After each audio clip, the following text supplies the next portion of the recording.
in-house. We thought we would get questions from our viewers, and we've got beauty questions now for Maddox Lu, since you are here, and you're a pro when it comes to the makeup and the beauty. So this is Selena. She writes in from Facebook. Is it true that your brow hairs can start to thin out as you age? 100p. Really? That is 100%. And not even as you age. It can just happen. It could be seasonal change. It could be stress.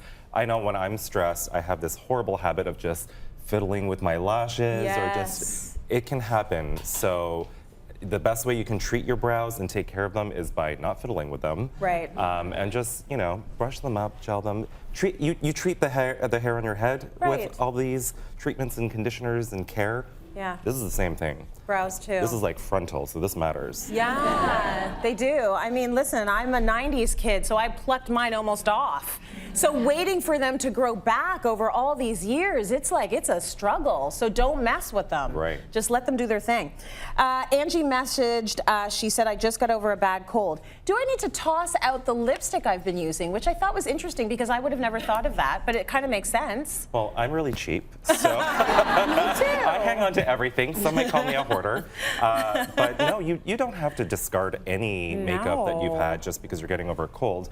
My top tip for that is to just sanitize the top layer of it with some rubbing alcohol as often as you can. I know I do that in my kit before and after each time I apply makeup on clients. Right. So a little rubbing alcohol on a napkin or a spritz atomizer, just wipe that down, you're golden. Okay, so I have a feeling I know what you're going to say to this one. This is Jamie on Facebook. Is it safe to use the same tweezers to pluck facial hairs and for first aid, like removing a splinter? Ooh, yes. Nobody likes a splinter. Pluck, pluck, pluck. Right, the splinter.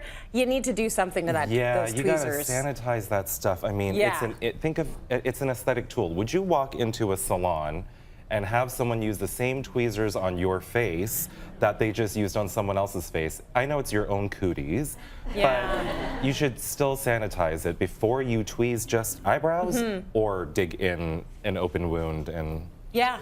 For sure. I mean, whatever you put on that splinter, it should be. You should put some rubbing alcohol or something on it.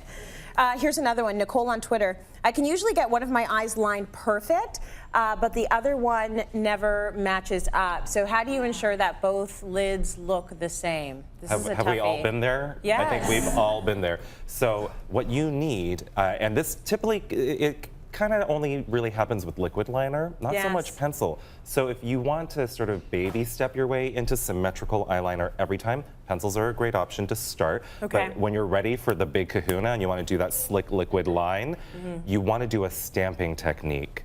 So hold the pen on its side and stamp it across your eye because the width of the pen doesn't change. It will stay consistent on both sides. And you get the same line every time. Oh, the same thickness right across. It's when we get finicky and use the tip of the pen and get all shaky-handed, that's when things go cuckoo. Yeah, you are not, you cannot do that. Don't set yourself up for that. You're not a pro. Okay, Maddox, thanks you so much for the answers.